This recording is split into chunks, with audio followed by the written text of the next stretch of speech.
That's the way it should work. Hey everybody, Joel Nelson here with Midwest Outdoors. We're down in southern Minnesota and we're catching some crappies that are pretty scrappy. What do we got here? Oh yeah, nice little guy. Good one to start off the day.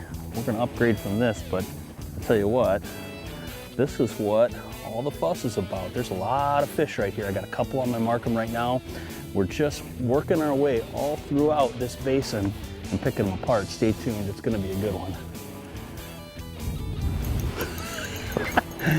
Get them excited, get them fired up, manage that school, and I tell you what, it can lead to this. I tell you, I'm fishing today with the St. Croix Pan Finesse. It's a 24-inch rod, and I've got a little plastic on there. Oh yeah. And I'm fishing heavy with tungsten, and I got this little plastic here. That's what's getting them excited. But this rod is the key to the entire system. Let's get this guy back, and I'll show you why. So this rod is actually a little bit stiffer than you might give it credit for, and that's for the express purpose of control. I have the ultimate control. When I dance that jig, that heavy tungsten, I get a good drop, it's fast. When I can impart a minnow tail-like flicker and do it with ultimate control, I've got the best of both worlds, because not only can I impart a lot of action, I can see the bite. This weights down this rod perfectly. So this Pan Finesse, if you're fishing plastics, if you're fishing tungsten, this is the rod for the job right here. Swing and a miss.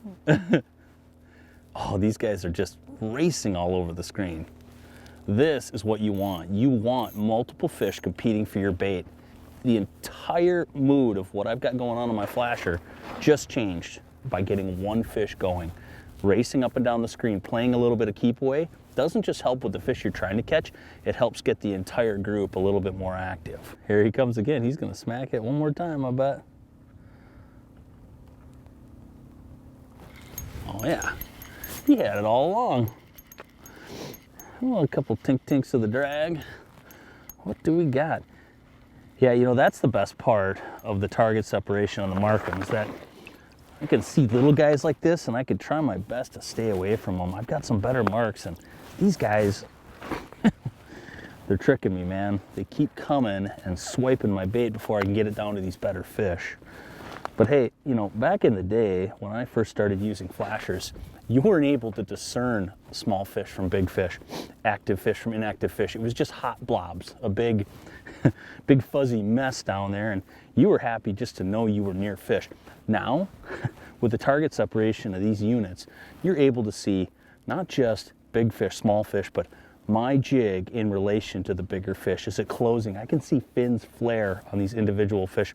It makes all the difference, especially on finicky bites. All right.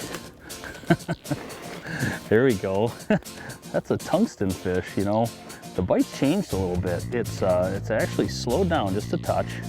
And we've had to resort to going to these tinier little tungsten jigs. And I tell you what, with these St. Croix CCI lineups, there's rod for every job. So this is the 28-inch tungsten tamer, and when I fish tungsten, especially deeper for crappies like this, I want a rod that isn't going to be overweighted. I don't want the bait to make that tip sloppy. Again, it's all about control. We want to make sure that I have ultimate control of this bait. Yet at the same time, if I can't detect the bite, it's not going to help me at all. So I need flexibility in the tip. I need to be able to see these small little bites, and I also need to be able to see up hits. When the line goes slack and the rod straightens out, like that fish, that's exactly why this tungsten tamer is worth its weight in gold. So depending on the technique, there's a model that fits every style of fishing you're gonna do out here. Yeah. That's a rod bend right there. Again, switching it up. You know, I've got so many fish down there, I have no idea if this is a good one or a bad one. Earlier, yeah, not what we're looking for. But I have so many fish on the screen right now, I can't even tell which of the better ones we're trying to compete for and which of the smaller ones we're trying to stay away from. There's a bend in the rod. Oh, I'm feeding these fish all kinds of different looks. This one's a spoon. You know, as I get snubbed by different baits, I'm showing these fish different looks. I'm making sure to fish a number of different techniques. Look at that. He absolutely just lunchboxed that thing. Look at that guy. That's a mouth. Again, the value of switching baits, fishing the same different fish. You know, this is the micro spoon rod from St. Croix Rods. It's a Croix custom ice lineup.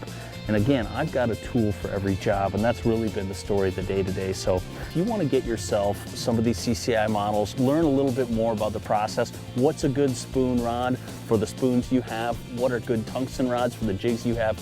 Go to stcroixrods.com, and tell you what, this is Joel Nelson. There's more Midwest Outdoors to come.